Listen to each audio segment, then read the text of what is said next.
عزیزان گرامی وقار، ہندوستان کے حالات کافی ابتر ہیں۔ کورونا کے مرض کو لے کر ہر جگہ بہت ساری بے قراری کا ماحول ہے، مگر اس کے بڑھ کر ایک زہریلا سانپ ڈاسنا کی مندر سے اب بھی اپنا زہر اگل رہا ہے۔ چند دنوں قبل جس نے پورے ہندوستان کے ہندو مسلم ماحول کو خراب کرنے کے لیے میرے آقا صلی اللہ تعالیٰ علیہ وسلم کی شان کو نشانہ بنانا شروع کیا، مسلسل پچھلے 2 ماہ سے وہ ابھی اسی طرح کا زہر اگل رہا ہے۔ آپ حضرات کو معلوم ہے پچھلے 2 ہفتے قبل میں نے اس کو مباہلے کا چیلنج دیا تھا اور وہ ایکسیپٹ کر کے بعد میں پرمیشن کا بہانہ بنا کر میدان سے بھاگ نکلا۔ ابھی بھی وہ ہر طرح سے راہ فرار اختیار کر رہا ہے، مگر اے مسلمانوں، یہ بھی برداشت اور حد سے زیادہ ہو گئی کہ مجھے پچھلی مرتبہ بلا کر پولیس ڈپارٹمنٹ سے، پرشاسن سے دباؤ ڈالا گیا۔ اچانک میرے گھر پر پولیس اور آفس کو دھکا دے کر کے اندر پولیس اور بغیر کسی نوٹس کے پولیس والوں نے میری آفس پر اس طرح سے آ کر کے تماشا کیا۔ پھر مجھے دباؤ یہ ڈالا کہ آپ اس کے خلاف نہ بولیں۔ میں نے یہ کہا تھا آپ اپنی ڈیوٹی پوری کریں اور اس شخص کو ملعون کو گرفتار کریں یا ہمارا آمنا سامنا کروائیں، پھر ہم بند کر دیں گے۔ لیکن حد ہو گئی کہ ساری چیزوں کے بعد پولیس پرشاسن کی طرف سے یقین دہانی کرانے کے بعد بھی آج پھر سے وہ خبیث ملعون پھر سے ویڈیو اپلوڈ کرتا ہے اور اس میں پھر زہر اگلتے ہوئے میرے آقا صلی اللہ تعالیٰ علیہ وسلم کی شان میں بڑے بھدے اور غلیظ کلمات بکتا ہے۔ وہ کہتا ہے محمد صلی اللہ تعالیٰ علیہ وسلم عورتوں کے رسیہ تھے، معاذ اللہ، نعوذ باللہ من ذالک۔ وہ عورتوں کے معاملات کو لے کر اس پاکھنڈی کو یہ بتایا جائے کہ جس پر خود بلاತ್ಕಾری کا معاملہ ہے، جو خود جو ریپسٹ ہے، اس کی اوقات نہیں میرے آقا صلی اللہ تعالیٰ علیہ وسلم کا نام لینے کی۔ اور یہ ملعون بھرسرے اعلان کہتا ہے کہ میری زندگی کا ایک ہی مقصد ہے اسلام کا وناش کرنا، اسلام کو ختم کرنا۔ اس خارش زدہ کتے کو اپنے بدن کی کھجلی مٹانے کی طاقت نہیں ہے، اسلام کو سرزمین اور ہند سے مٹانے کی بات کرتا ہے۔ یاد رکھو یونان و مصر و روما سب مٹ گئے جہاں سے، باقی مگر ہے اب تک نام و نشاں ہمارا، باقی مگر ہے اب تک نام و نشاں ہمارا، اور ہم اس دھرتی پر رہیں گے اور ہر بار کہتے رہیں گے اللہ اکبر۔ تم 1000 بار 1000 ٹکڑے کر لو، ہر ٹکڑا پکارے گا اللہ اکبر۔ انشاءاللہ العزیز اسلام اور قرآن عظیم اور محمد عربی صلی اللہ تعالیٰ علیہ وسلم کی ذات پر بھونکنا بند کرو۔ اور پھر میں گورنمنٹ سے کہتا ہوں ہم جیسوں پر دباؤ ڈالنے کی بجائے اس پاکھنڈی کو کیوں نہیں گرفتار کیا جاتا؟ پورا ہندوستان بے چین ہے، ہر جگہ کا مسلمان بے چین ہے، ان کی کیا مجبوری ہے؟ یہ ہماری تحقیق پہ پیچھے لگ گئے، ہمارے آس پاس والوں کو گرفتار کرنا شروع کر دیا، ہمیں نوٹس دینا شروع کر دیا۔ یہ کون سا دگلا انصاف چل رہا ہے یہاں پر؟ جو پروٹیسٹ کرنے جا رہے ہیں ان بچوں کو FIR کر کے اندر کیا جا رہا ہے اور اس خبیث ملعون کو بھونکنے کی کھلی آزادی دی جا رہی ہے۔ اس دگلے پن کے ہم خلاف آواز اٹھا رہے ہیں۔ اور اے مسلمانوں، یہ میرا میسج ہے، کافی دنوں سے انتظار میں ہے۔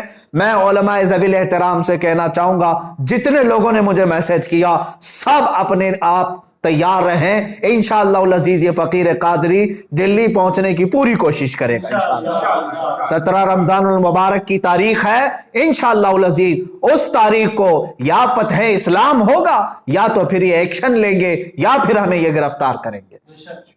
بات آپ تک میں نے یہ میسج دینے کے لیے آپ کے سامنے حاضری دی ہے۔ تمام علماء ذوی الاحترام آج ہی سے اپنی تیاری شروع فرما لیں، اور 17 رمضان المبارک 30 اپریل کی تاریخ ہم نے دی تھی اور ہم چاہتے ہیں کہ وہ آمنا سامنا کرے۔ اس پاکھنڈی کو اگر اپنی حقیقت بتانا ہے تو وہ آئے، مردود زمانہ ہمارے سامنے ہے۔